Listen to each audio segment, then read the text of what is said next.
Hello guys, please हमारे channel को subscribe कीजिए, बेल आइकन को भी जरूर प्रेस कर दीजिए और हम आपके लिए ऐसे ही मजेदार स्टोरीज लाते रहेंगे। अरमान और जिन का रहस्य भाग 1। पुरानी सदी का वो दौर था जब धरती पर जादू की फुसफुसाहट अब भी जिंदा थी। हवा में रहस्य का रंग घुला रहता था और रातें ऐसी लगती थी जैसे सितारों के बीच किसी ने कोई गुप्त बात लिख दी हो। भारत के एक दूर दराज के राज्य में पहाड़ों और नदियों के बीच बसा था एक छोटा सा गांव, रूहापुर। यहाँ के लोग सादगी से जीते थे, लेकिन उनकी जिंदगी में रहस्यमयी किस्से, टोने टोटके और जादू की कहानियां आम थीं। इसी गांव में रहता था अरमान, एक गरीब लेकिन नेक दिल लड़का। उसके पिता लकड़ी का काम करते थे, लेकिन कुछ साल पहले एक अजीब हादसे में उनकी मौत हो गई थी। अरमान की मां फातिमा गांव के अमीर घरों में काम करके किसी तरह घर चलाती थीं। अरमान का एक ही सपना था, अपनी मां को वो जिंदगी देना जो वो कभी जी नहीं पाई। अरमान का घर मिट्टी और तिनकों से बना हुआ था, लेकिन उसके दिल में हमेशा एक उम्मीद की लौ जलती रहती थी। हर शाम वो आसमान की तरफ देखता और कहता, कभी तो ऊपर वाला मेरी सुन लेगा, शायद कोई चमत्कार मेरे लिए भी होगा।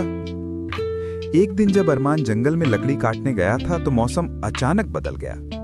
अंधेरा छा गया, हवा में ठंडक और सरसराहट बढ़ गई। पेड़ों के बीच जैसे कोई फुसफुसा रहा हो। अरमान, वो चौंक गया, पीछे मुड़ा, लेकिन कोई नहीं था। फिर से वही आवाज, अरमान, इस बार और पास से, जैसे कोई सांस उसके कानों के पास ले रहा हो। अरमान डर गया, पर जिज्ञासा ने उसे वहीं रोक लिया। उसने कहा, कौन है वहां? तभी आसमान में बिजली चमकी और एक पेड़ की जड़ के पास की मिट्टी फटने लगी। अरमान पीछे हटा और देखा, मिट्टी के भीतर से एक नीली धुंध उठ रही है। वो धुंध धीरे धीरे आकार लेने लगी और पलक झपकते ही वहां एक विशाल चमकदार आकृति खड़ी थी, एक जिन। उसकी आंखें चांदी जैसी चमक रही थीं, शरीर पर नीले धुएं की परतें थीं और उसकी आवाज में गूंज थी, मैं हूं रूह ज़मान, 1000 सालों से इस दीपक में कैद था, आज तूने मुझे आजाद किया है अरमान। अरमान के पैरों तले जमीन खिसक गई। मैं तो बस लकड़ी काट रहा था। जिन मुस्कुराया, किस्मत ने तुझे चुना है और किस्मत कभी गलती नहीं करती। अरमान ने डरते हुए पूछा, तुम मुझसे क्या चाहते हो? जिन ने कहा, मैं कुछ नहीं चाहता, अब मैं तेरा दोस्त हूं, जो भी तेरा दिल चाहेगा मैं पूरा करूंगा। अरमान को अपनी आंखों पर यकीन नहीं हो रहा था। उसने पूछा, सच में? तो क्या तुम मेरी मां को अमीर बना सकते हो, हमारे घर को महल जैसा बना सकते हो?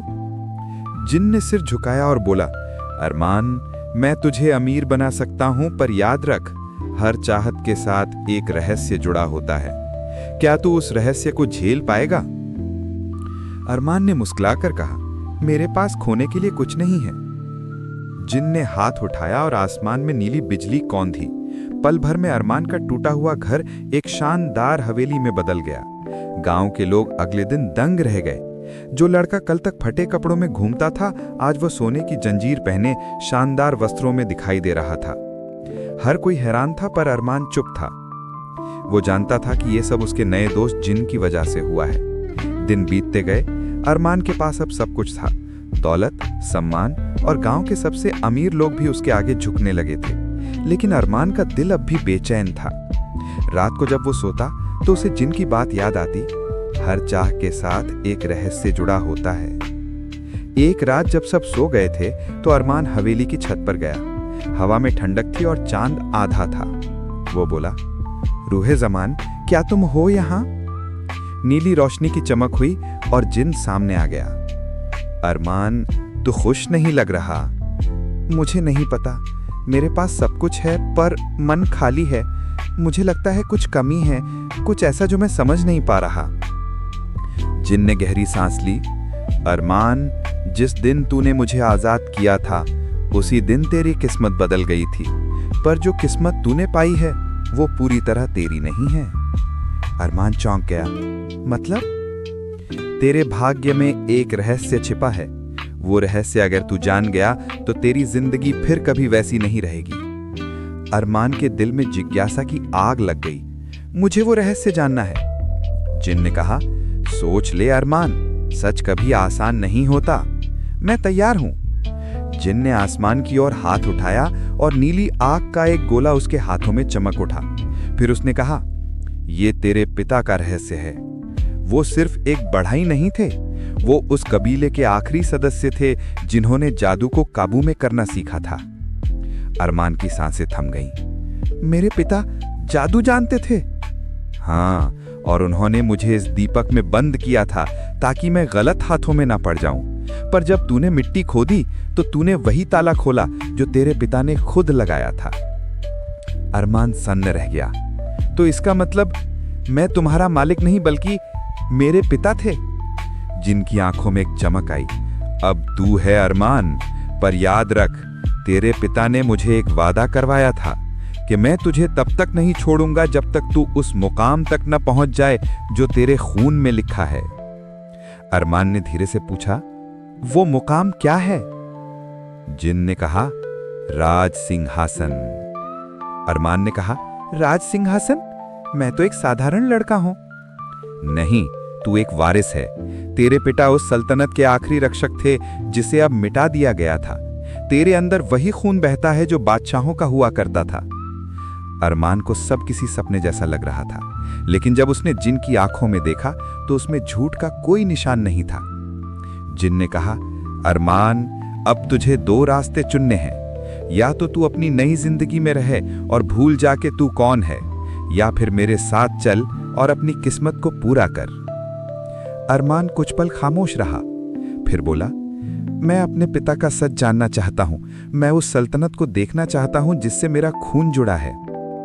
जिन मुस्कुराया, तो तैयार हो जा अरमान, क्योंकि अब शुरू होगी वो यात्रा जहां हकीकत और जादू एक दूसरे में घुल मिल जाएंगे।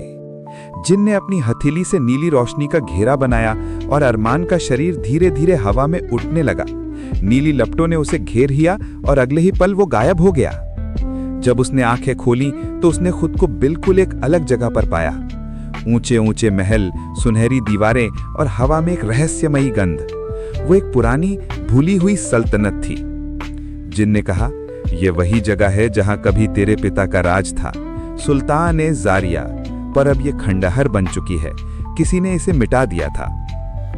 अरमान ने चारों ओर देखा, टूटी मूर्तियां, जले हुए दरवाजे और हवा में हल्की कराहें। किसने ये सब किया? जिनकी आवाज भारी हो गई, वो कहानी अभी बाकी है अरमान, पर जान ले, तू ही इस सल्तनत का हकदार है और मैं तेरा रक्षक। अरमान ने जिन की तरफ देखा, तो अब क्या होगा? जिन ने कहा, अब तेरी परीक्षा शुरू होगी। हर राज सिंहासन पाने वाला सिर्फ ताज नहीं, अपने अंदर के अंधकार को भी जीतता है। हवा फिर से तेज चलने लगी। आसमान पर बादल गरजने लगे। दूर से किसी महल के अंदर घंटियों की आवाज आई और नीले धुएं के बीच जिन की परछाई गायब हो गई। अरमान अकेला खड़ा था, रात की खामोशी में एक उजड़े साम्राज्य के बीच। उसके कदमों के नीचे टूटी मिट्टी थी, पर आंखों में उम्मीद की लौ थी। उसने धीरे से कहा, अब मुझे खुद को साबित करना होगा। और तभी महल के दरवाजे अपने आप खुल गए। अंदर से हवा में एक अजीब सी सुगंध और ठंडी चमक निकली। अरमान ने एक कदम भीतर रखा और उसे महसूस हुआ कि अब से उसकी जिंदगी कभी पहले जैसी नहीं रहेगी। इस स्टोरी का पार्ट 2 के लिए हमारे चैनल को सब्सक्राइब कीजिए और अपने दोस्तों के साथ भी इस स्टोरी को शेयर कीजिए।